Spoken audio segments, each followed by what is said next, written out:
there's not even a whole lot of other plot to talk about just because of the way, like, the end of it has been happening since the beginning of it. Right.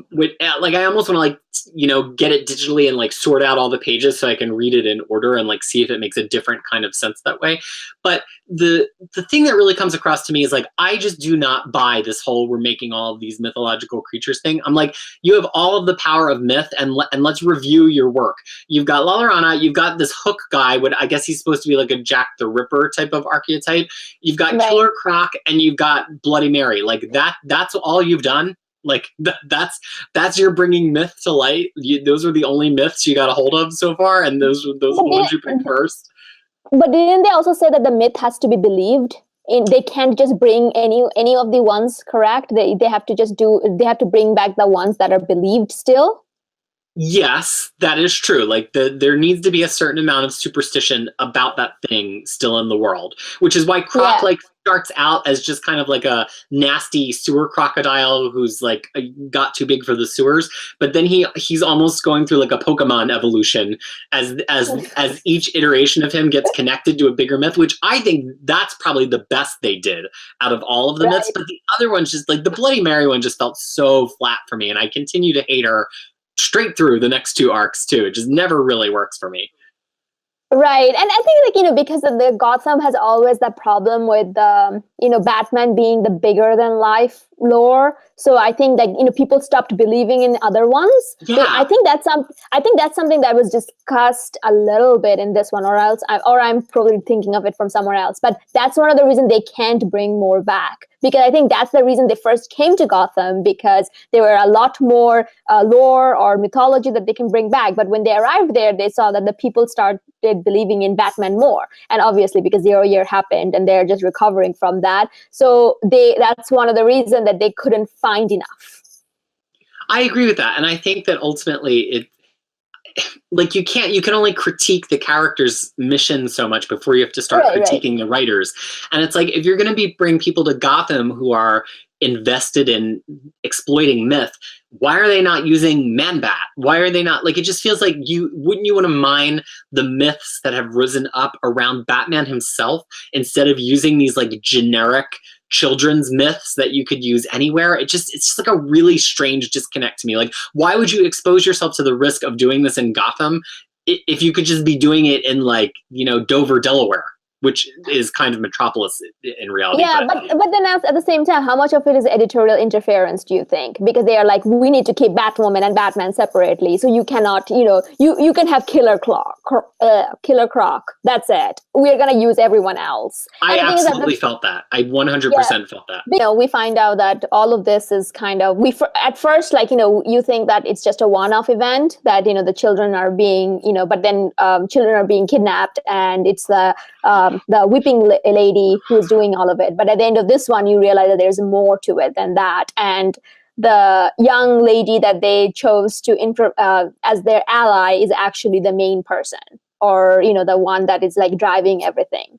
Yes. And she turns out to be a shapeshifter, and she's kind of been playing them all along, and using them to take out the person who was in charge, Falchion, and kind of become the head of Medusa, even though the real head of Medusa is the head of Medusa. And so Batwoman has, like, a late stage change of heart here.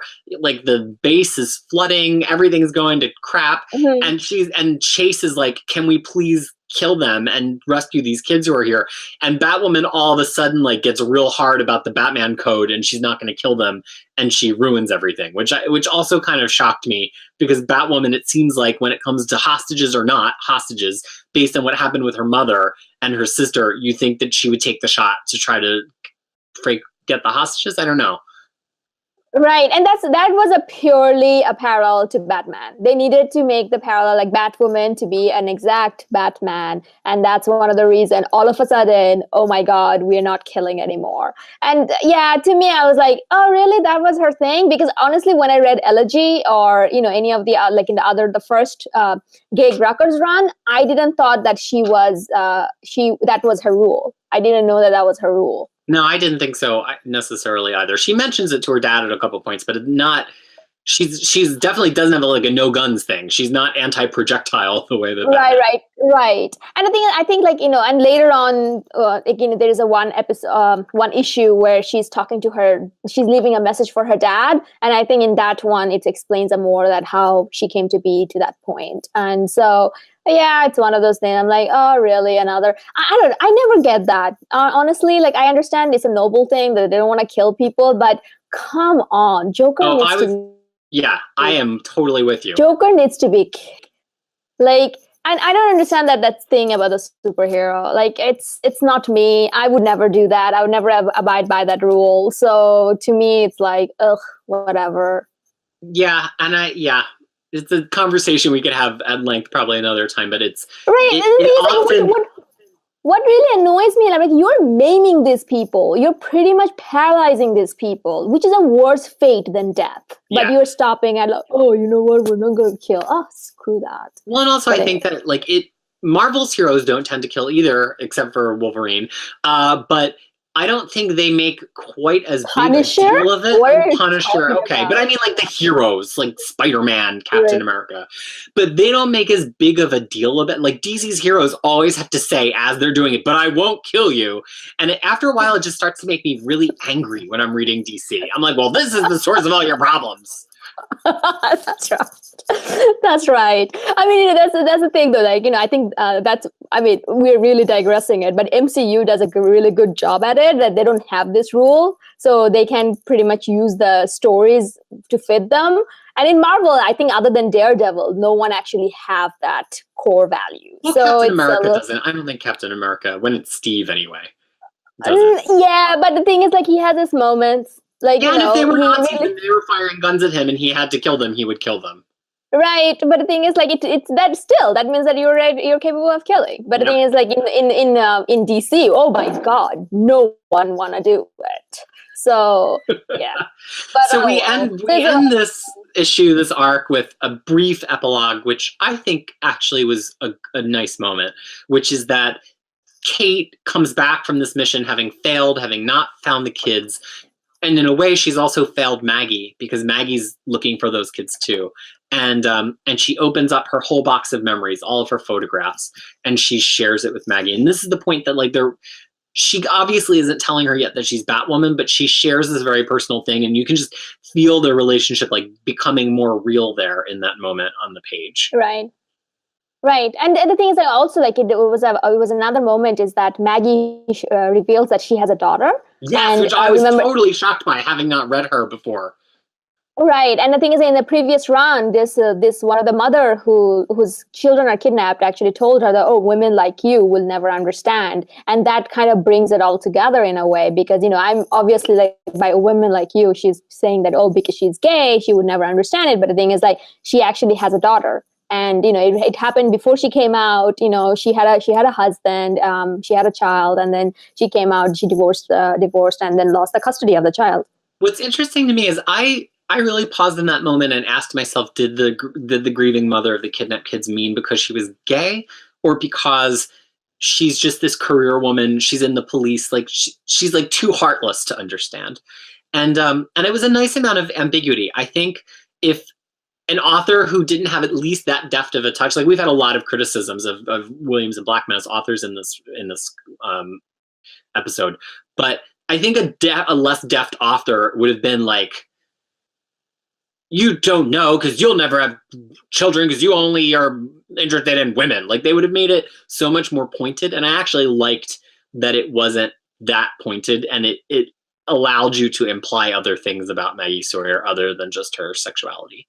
Right, but regardless, it's still... it's still true, and it's still... But then not true, because we find out she does have a daughter. Right. But the thing is, like, regardless, it kind of... I don't know which one is worse, then. Because as a career woman myself, I always kind of hate that implication that because you're a career woman, you don't care for kids.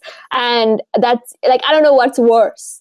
If you know what I mean? Yeah. But I took it more as like, because she was very, like the mother was very Catholic and, on all of that. So I don't know and I think she's very out and open. So I kind of took it more as that versus like, Like and the thing is, like, they never had a conversation like, oh, do you have children? Typically, if it was because the woman, they would always lead with, do you have children? Right. It's a trope. It's a trope of all media. So because she didn't lead with that, I think she assumed that because she's gay, she doesn't care for children.